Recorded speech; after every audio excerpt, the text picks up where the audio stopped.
There's something very peaceful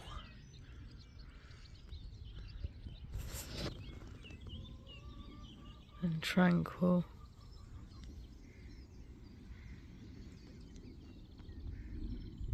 watching all your animals on the farm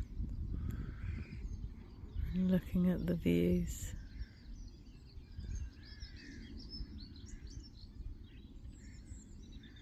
Understanding their needs, meeting those needs,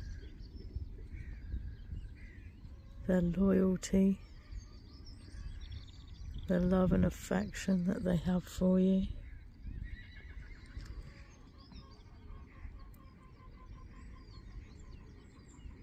How peaceful and content that they can be, and that they give that back to you. This morning I found them in the bushes.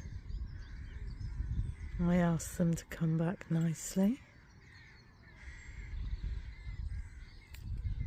One came back and got lots of love, so they all followed.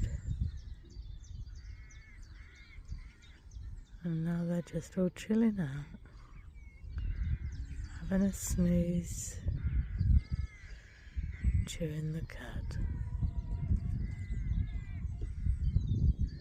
I'm not running around frantically after them, and I have a lot of peace knowing that they're happy.